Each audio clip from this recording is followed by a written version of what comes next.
As entrepreneurs, we have huge opportunities. The more success we have, the more opportunities come to us. And we're just so often charging, trying to make a huge difference in our client's life that we forget to examine our own lives. I've got an unbelievable guest here today, a really remarkable individual who's a serial entrepreneur. He is, some people call him a philosopher, I would. He has not only examined his life, but has created a framework for all of us to examine our lives so that we can really live to our full potential. Not only creating value for our clients and all our future clients, but living the great life.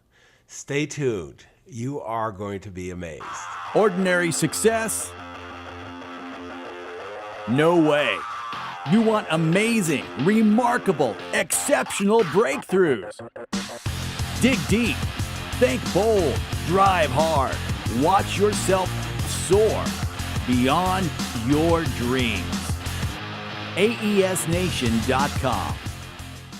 Philip, I am so excited to have you joining us today. I mean, it's pretty amazing. I saw not that long ago with a mutual friend, Jason Gaynard, you doing a video together, and you were named the #1 speaker at his mastermind talk. One of the motivations for me to go recently to the one he had in Napa, and you were there as well, just really sharing your insights. And I think there were about 150 fellow entrepreneurs, and they were just kind of wowed by it. So, first, I want to thank you for joining here to share your message with our audience.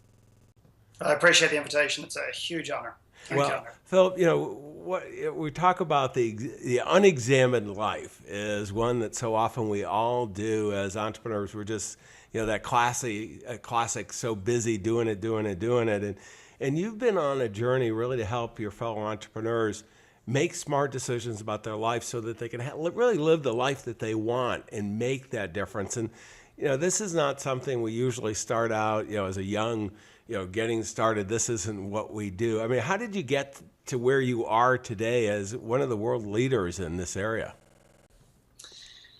Well, I suppose there's a combination of, I do agree to some extent. I think there's a humble nature, whether it's my wife that keeps me in check or whether it's my modest background growing up in Ireland. And I don't consider myself an expert in anything. And I think that does serve me. It keeps me kind of grounded. And I think the other thing, I think that's what's allowed me to get to a point where I do see the world in a particular way, not right and wrong, but just maybe sometimes different, is through the lives of the clients that I serve around the world, but also the many pitfalls, mistakes that I've made myself. I mean, I really do believe I've lived 3 lives. I reinvent myself on a regular basis. I try different things. I've traveled all over the globe to probably almost 80 countries around the world extensively. So I think I've just really put myself out there. And I think as a result of that, I've just been given this opportunity, this gift of being able to serve people around the world, and it's not about me. No, it is great, and I mean it's out of our own experiences that so often we're able to share life lessons. And one of the messages I heard during your presentation that was very powerful is this whole concept of letting go. And as entrepreneurs, we don't want to let go of anything. We're very often very controlling. We want to have access to everything all at once. And we want to keep building, on the foundation we've created, and we don't want to let anything go. I mean, this letting go stuff is a little scary when you first brought it up. I could see everybody, the little tension in the room here. How does that work for your fellow entrepreneurs?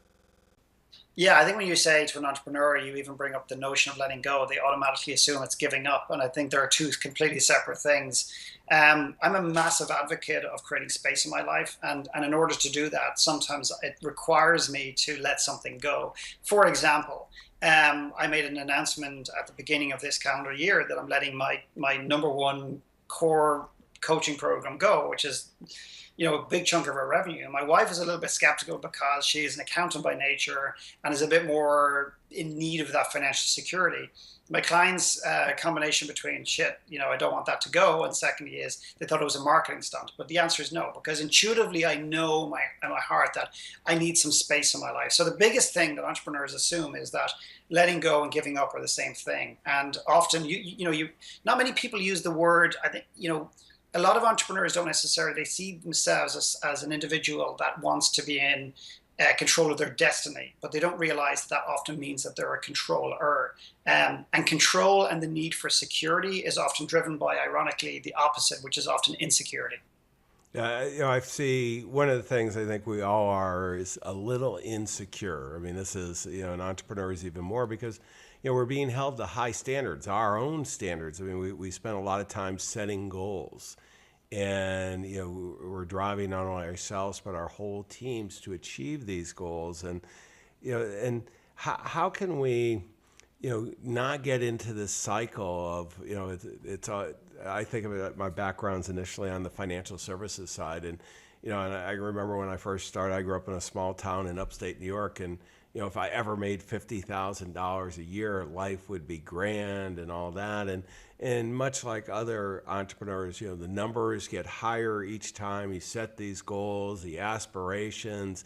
And it can get into, I see some unbelievably successful entrepreneurs I've had the privilege of working with that are miserable. Yeah. And, they're not hitting their goals or something. They're, straining to do this, and, they're letting life pass by. I mean, how do we deal with these things?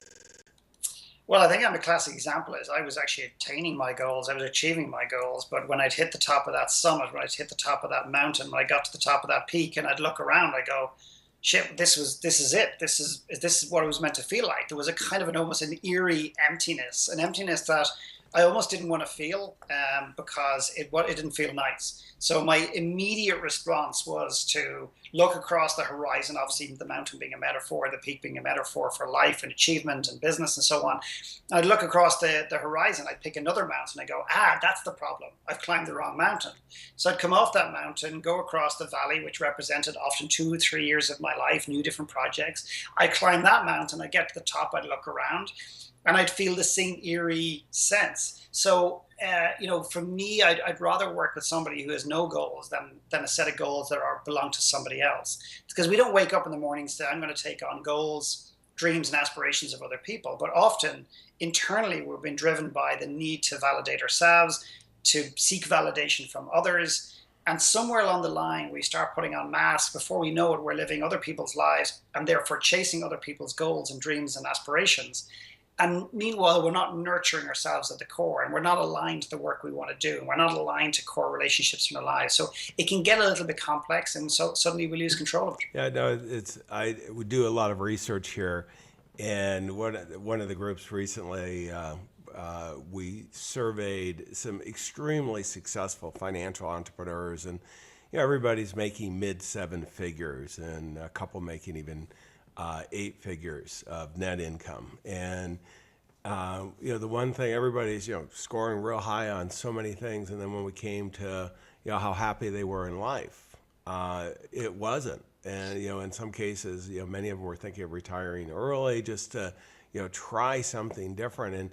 And part of it, I really think they were struggling with the goals. They wanted to be the top people in the world, and had it's easy to lose track of, is that really what you want, or is it someone else? And as so many of us as entrepreneurs, I was doing investment banking for a while. I had the mid-sized jet and flying around, and hated my life with a passion. But I was making a lot of money, the whole thing. And it's kind of, you can. It's amazing what you can convince yourself of in the moment that's the right thing. And if you can just take a step back, oftentimes it's not. Yeah, I mean, I think that's probably the biggest challenge in my business, is that people are often drawn to my work, drawn to my retreats, see the value in taking time out and stopping to ask the questions now rather than life unfolding, and find themselves in 10 years' time or 15 years' time in what some commonly refer to as a midlife crisis, which I don't believe is anything other than our life catching up with us. the decisions or indecisions that we've made. I think it requires a lot of courage for people to actually stop when things are going well. The time to work in your relationship is when it's going really well. The time to work on not your business, but your personal life, and to make sure that your goals are aligned to who you want to be as a man or as a woman, as opposed to constantly obsessing about your business. But the courage it requires to take a step back and ask this really simple questions. I mean, I'm dealing with some really uber wealthy people. I mean, I've been very fortunate to deal with everybody from Olympic athletes to mom and pops to couples to a tremendous amount of entrepreneurs. They represent probably 95% of my business. And in more recent times, the profile from a financial standpoint has grown substantially. But the same challenges apply. The challenges just maybe look and feel a little bit different.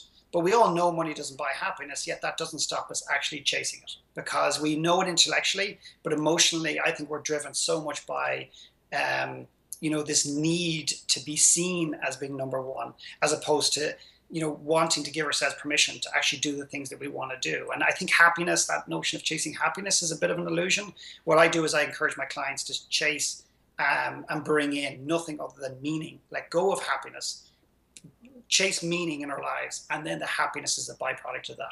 It's great. And we were talking as we were getting ready for the interview, and one of the things you mentioned to me, Philip, that I thought is so important is, the desire for most entrepreneurs to have a lot of complexity in their lives. And certainly there have been times in my life that I was extremely proud of how many things I could handle, and the multiple companies and all this. I'm 59. I think I'm gaining I'm learning how little capabilities I have as I get older. But I mean, this is one that it just does, as you have more success, you have more money, you have more capital, you can just really make it very complicated. Are you seeing that in your practice? Absolutely, absolutely. I'll always remember one client who sat in front of me one day, John, and I put him up on a big whiteboard, and he outlined everything that was going on in his life. And he was so good. It was like this incredible presentation. And he was so convincing. I found myself at one point wanting to interject and question. And then I found myself going to this place going, hey, that makes sense. This business feeds that business, and this business is there, and that's the financial piece, and this is the freedom piece, and this is the... And then finally, it was almost like I virtually slapped myself in the face, and I stood up and said, hang on, you're so good at convincing yourself that you almost even had me going. I said, this is chaos. And he looked at me and goes, but no, it makes sense. And he said, Philip, you don't understand. I can deal with this. Now, if I had a video camera on that man, I promise you, 6 months later, bit by bit, he pared away, let go of some things. And he was afraid that he'd lose money. He was afraid that people wouldn't come. He was afraid the clients wouldn't. He ended up making more money, less complexity, way more simplistic view of his life. His relationships deepened all around him by the sheer fact that he was more at peace. His family were more at peace. And I repeated it back to him. I sat him down one day. I said, do you remember that first day? He's like, oh my God. He said, I don't know how. Like, it's almost like he said, who was I? I was so convinced that I was doing the right thing. And he looked back now with almost shame and embarrassment. So we're incredibly good at creating complexity. But I often wonder, I don't want to help people. I don't want to help people get rid of the complexity. I want to know why it's there. Because someone comes to work with me and gets rid of it, says no 50 times, delegates, gives up things, and then they go away. They'll just fill it back up again 3 months, 4 months later. So what's going on emotionally for that person that they need busyness in their lives? What are they running from? What do they not want to face? What do they feel that busyness is giving them? Some sort of sense that they're successful, or perhaps they don't feel it. I don't know. I mean, it depends on the individual. Yeah, and I'll tell you, I have been there, and I know certainly a lot of good friends have been there. And one of the things that's been so powerful for me, Philip, is that the whole concept of that simple and elegant. That it's not letting go of things, not to make less of an impact. And you're saying the one fellow that you were working with, as he gave up more things, he's actually more successful because he's delivering more value to the marketplace and having a great quality of life. And this is sometimes we in the kind of the doing battle as an entrepreneur, we forget about how powerful it is to really focus on making things simpler. That we don't need a tremendous amount of complexity. It's oftentimes 3 or 4 things that we do that are tiny that can make the huge impact that can have us be even more successful. And I think the biggest challenge is, and with respect, there's probably going to be people that are going to watch or listen to this, and they're going to be going, yeah, my friend Jonna, he should be listening to this, and my cousin Mary, I mean, my God, I think that complexity has become so normal that we're unaware of how complex our lives have actually become. So the analogy I often use is my mother has severe arthritis, and I'll say to my mother, how bad is the arthritis today? She goes, oh, today's not a bad day. But if I could plug in some sort of mechanism that I could plug it into my body for me to experience the direct pain that she's experiencing, I'd probably fall on the ground and roll around crying with agony. She's become so used to the pain over a prolonged period of time, we don't realize how complex our lives have actually become, and therefore don't see the need to change it. But eventually it catches up in the form of either an emotional, a mental, or a physical breakdown of sorts. And then, and only then, it's like going to the chiropractor when your back is out, as opposed to going to the chiropractor for maintenance before you actually put it out. So that's the biggest challenge for people, is they don't actually see the complexity in which they live in. Let me go to two other areas that that really you've brought up along the way in your writings and in your lectures and presentations and your programs. One is, we're overloaded with information. As entrepreneurs, we want to be fully prepared to be able to do everything exceptionally well. And I could grab my smartphone. I'm surrounded by computer monitors and stuff, but there is just a flood of information coming to us. How do we deal with that in our lives, Philip? Well, I think that's a big, I mean, we could do a whole session just on that. But I suppose what comes to mind as you say that, when my wife was pregnant with our first child, Charlie, I always remember coming home one day, and it was like overnight, maybe they just crept in, I don't know. But there must have been about 8 or 9 books sitting beside her bedside. And I'm not suggesting that books, I mean, I myself have written books. I'm not suggesting they're useless. That's not what I'm suggesting. But I think that we've lost this innate, trust in ourselves, that we're capable of way more than actually we believe, and that we've been entrusted and given amazing gifts as entrepreneurs, as people, creativity. We often say that, oh, I'm not that creative, my cousin is. We're incredibly creative. I've proved to so many entrepreneurs how creative they can be. I've proved to so many entrepreneurs that tell me they're a starter, not a finisher, or vice versa, that that's not the case, that if they get into something that is aligned, that they derive tremendous meaning from, that makes an impact, they make it about other people, that they can be a starter and a finisher.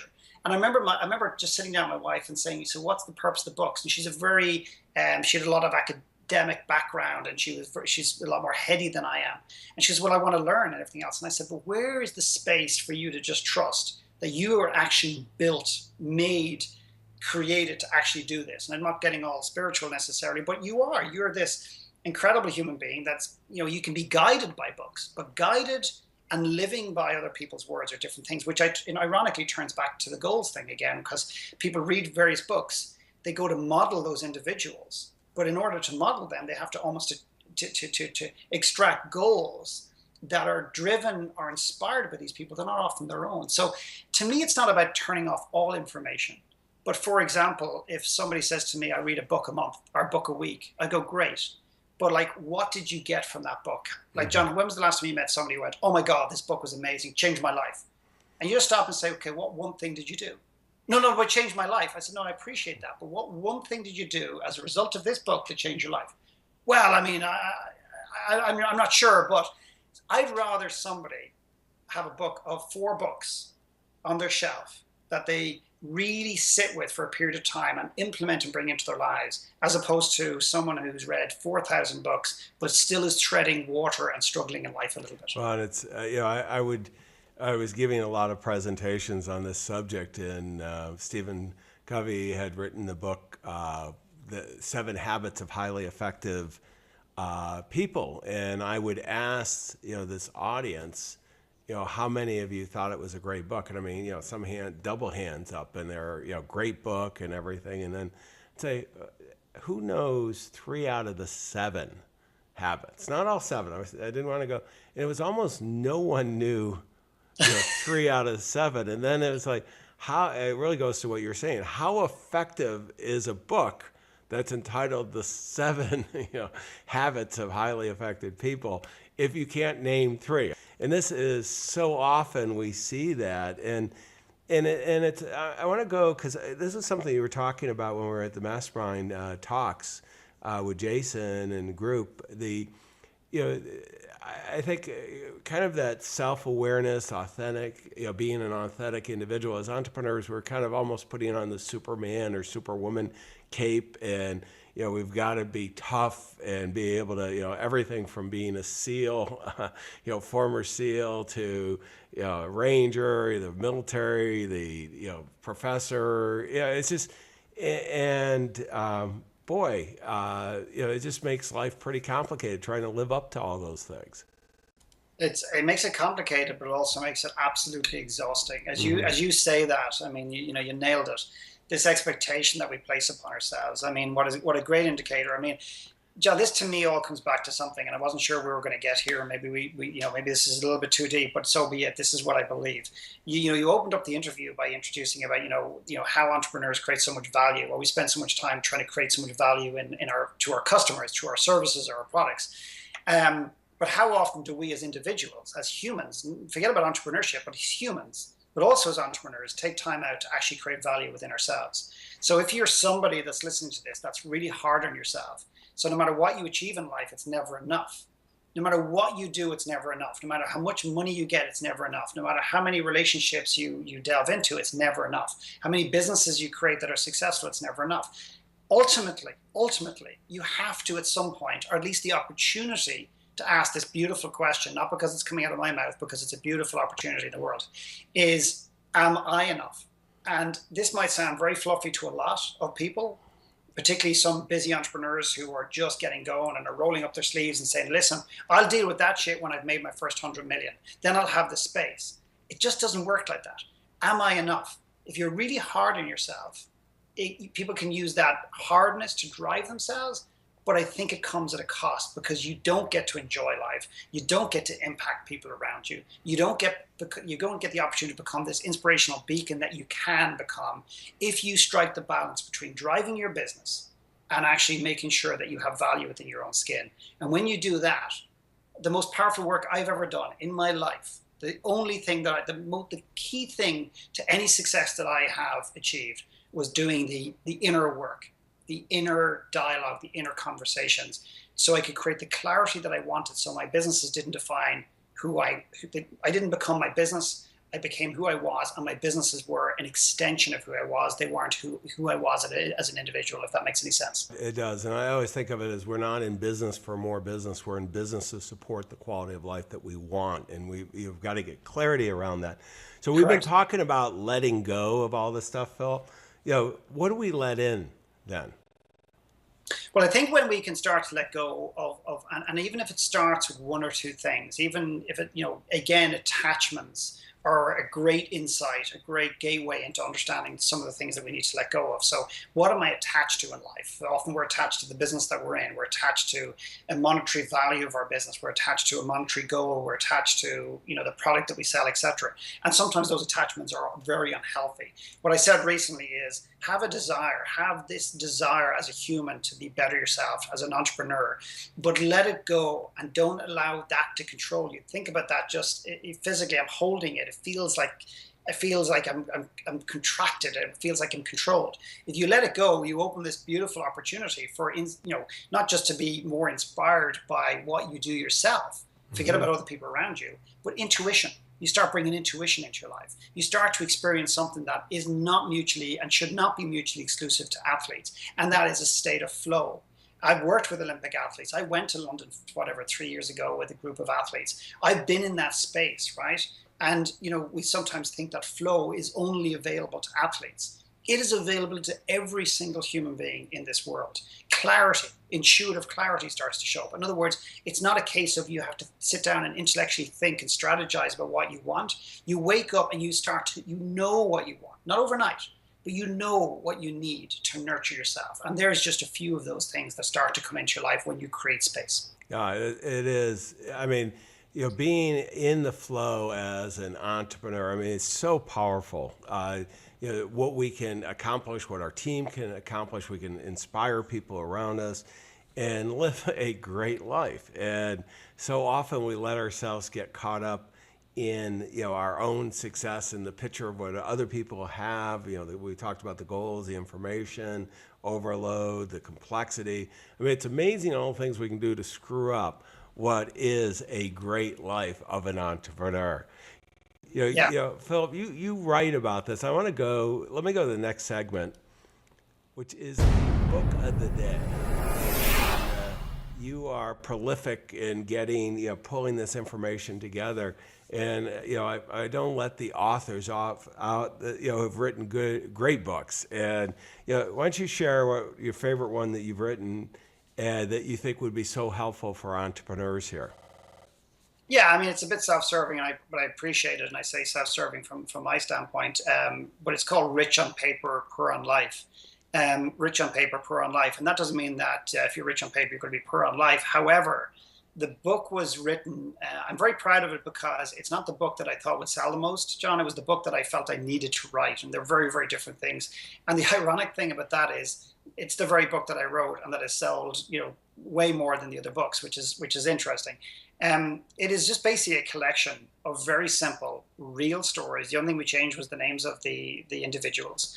Real stories broken down into three segments, three elements of a human being's life, three relationships: the work that we do or the business that we run, the relationship to self, and the relationship to others. And what I simply do is illustrate, using 5 stories in each of those, how we can transform an aspect of each of those elements, or how we can just simply grow and develop awareness in each of those elements. Not to tell you, it's not a book to tell you how to live. It's a book that shows you how potentially you could live if it's something that you're drawn to. And it's inspired by the Celtic Tiger, the economic juggernaut, and in your background, financial background, I'm sure you're familiar with Ireland becoming one of the poorest countries in Europe to the second wealthiest country in the world in a space of 12 years. Like, it was a blip, it was a sneeze, a blink of an eye in historic terms and economic terms. But the social invoice, the social cost of that growth. So I'm not saying don't get rid of money and denounce money and we'll all be happy. It's about, pursue your financial goals, pursue your financial or your business, dreams and aspirations, but not at the cost of who you are as a man or a woman on this earth. And basically, that's the question, that's the challenge, and that's the support the books gives you. It's a very simple read. It's not going to win a Pulitzer Prize, but I believe it's an important message. No, it really is, and it's one that we all struggle with. That I don't like the word balance, but harmony between those elements, and work, relationships with ourselves and others, and how can we structure it? And the worst thing that we all can do as successful entrepreneurs is not address it. So, it's a great book to get you thinking about it. Let me go to the next segment. And this is applications of the day. And, we did talk about this earlier, Philip, and you have a unique suggestion for the smartphone for our fellow entrepreneurs. Yeah, I mean, it might be unique, it might be silly to some, I don't know. But if I don't have an app that I would recommend, but if I could build an app, I'd build an app that would actually turn off all the other apps for chunks of time or periods of time. I'm not suggesting, again, John, people jump to conclusions, this guy's knocking apps and, my life wouldn't be where it is if I didn't have the apps. I'm not suggesting you throw it all out the window. But I just think that we've become so reliant on technology. When I run my retreats around the world, I don't ban technology, but we encourage people to disconnect. And the depth in which they get to in the retreat is often a direct representation of the depth or the ability that they have taken to unplug from the world. So technology and accessibility is wonderful, but it comes at a cost. So I don't have an app. And if I did, it would be one that would turn off all the rest of them. I know, as you rightly said, there is an off button, but I think the off button has proved not to be enough. No, because there's an on switch too that goes with that. I shouldn't be laughing. I told you I just had surgery in my mouth. I shouldn't be laughing, but there is an on switch, and that's the downside of the off switch. Correct. No, it is. I mean, if we were having significant others of entrepreneurs who aren't entrepreneurs, on this, and they would agree with you very quickly. I think it's one that all of us as entrepreneurs have to work on even more, because technology is so empowering. I mean, today we're talking, over Skype. You're up in British Columbia, aren't you? Correct. Yes. Yeah. So British Yes. Columbia, I'm in Silicon Valley. I mean, we could be halfway around the world. It doesn't make any difference. It's no cost technology to put this together. It's next to nothing. So it's very valuable and it's empowering for many of us if we use it correctly. But it's so easy to get distracted and add complexity to our life. And it really, I know my wife has pointed out to me on a few occasions, Philip, that it is distracting. She uses different words, but distracting some of the technology. But even on that, John, I appreciate your honesty that, often, you have people who either run podcasts or are teachers themselves and they're too busy trying to pretend that their lives are perfect. So I love your vulnerability. So thank you for that. It's very refreshing. But, it's interesting. I literally now I don't do this as a practice. Okay. So heads up. But I remember literally one day working with a group of clients that I've been working with for some time. And this guy was convincing me of, like, as we do as human beings and entrepreneurs, particularly well, that everything that was going on in his life served him and that his wife was on board. And I said, so if your wife was sitting here, what would she say? He said, oh, no, she'd agree 100%. And I said, okay, give me your phone. And he goes, what? And I said, give me your phone. I'll call her. Now, just in case your listeners are wondering, I don't do that on a regular basis. I've never done it since. And I literally, with his permission, phoned her on the spot. And I said, this is what, this gentleman has just told us. He tells me you're on board. I just want to check in because my intuition is telling me that you're not. She goes, I'm not even close to on board. And now that I have you, can I just give you my perspective? So again, our spouses, we often discount because they're often very close, but their perspective on us, because we're so close, is very interesting. Very interesting. I don't know if you remember a presentation by Garrett Gunderson on his meeting with his wife. And I'd encourage, I have a podcast with Garrett, and he does bring it up in it. And his wife was in the back of the room, and I had a drink the night before with both of them, and I was asking Carrie, his wife, whether or not she was going to be aligned, and she said, "No, we are." His early presentations weren't quite true. We've been now doing it for enough time, many years, that it's very powerful, and really just when we talk about letting go of certain things and letting some things in, putting a little structure around to make sure that you're meeting with your significant other and checking in, what's working well or not. They're great sounding boards. They're not reading the PR, the positioning, and everything else. So I spoke in Fort Benning. I was invited down to work with some of the military, the U.S. military, and my wife came in with my two young kids, and she hadn't heard me speak for probably live for about 3 years. So there was a big evolution, I suppose, between where I was before and where I am now. I'm not saying better or worse. That's for everybody else to decide. But it was really interesting to debrief afterwards and get her perspective, and that was really interesting. And thankfully, she was on bang on the same line, said everything I buy into. But for a moment, I forgot she was actually in the audience, and then I looked over and I was thinking, oh my, can I say this? No, all good. Well, we've been talking about your business. What I'd like to do in the next segment, let me play it here, is resources. And what resources are available at your website, and kind of give us a broad picture of how, if someone wants to take it, one of your fellow entrepreneurs wants to take it further, how they could reach out to you. Yeah, people often think they need to jump off the deep end. If nothing else, go online, and just download one of the free books. I have a free book called Dead Man Walking, which is about, getting out of your head a little bit, which is it's an epidemic in the world today. People just living in their heads and, intellectually lost, I suppose, in some respects. Dead Man Walking is a short read, 30 pages, and it gives an introduction. It gives you a sense. There's also a blog that I have, or a video blog that I put up videos. And then you can get a sense, and I just trust people to use their intuition. If they're drawn to my work, great. If they're not, trust that and move away, because I may not resonate with you. But I think the biggest thing I do, John, my specialty is working with individuals, entrepreneurs, primarily in small, intimate settings in different parts of the world, to extract the greatest resource of all, and that's not their time. It's their creativity. It's who they are. And I can bring it out in a way that, with respect, I'm not saying nobody else can, but in a way that often the entrepreneurs who worked with me didn't believe was possible. And then use that resource, which is them, not to tell them what to do, but for them to decide what it is they want in this life and to go and get it. And that's really what I do best. But if people just go to the website, download the book, and that's a great place to start. Let me do the key takeaways that really are jumping out at me.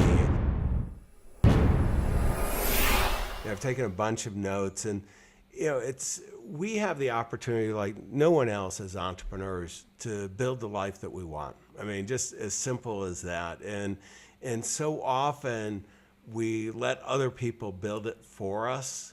And as Philip was saying, letting go, not getting caught up in the goals, and particularly other people's goals, deciding what that life is that you want, not being distracted by all the information, the technology of the world, not getting caught up with complexity. And I know, hopefully you're relating to a lot of this, because I know I am. I've done it over and over again, and I think I have a great life, and I've simplified things. I use the term simple and elegant. I'm always looking at what's the smallest change that I can do that's going to have the biggest impact for my clients, for my team, that's really going to be transformational. And as we really let go of other things, as Philip's talking about, we can let other things in, our important relationships, that meaning and purpose that he talked about. And this is for really what we're in business, is to make a difference. And every one of us has that opportunity. Philip, I want to thank you again for joining us, and I want to encourage everyone to go out and take action. Philip writes about and talks about taking action without clarity. There is no clarity in life. Go out and take action. You have the opportunity to build a great life to support all stakeholders, your clients, your future clients, your strategic partners, teammates. They're all counting on you. Don't let them down. We wish you the best of success. Exceptional, remarkable breakthroughs. AESNation.com.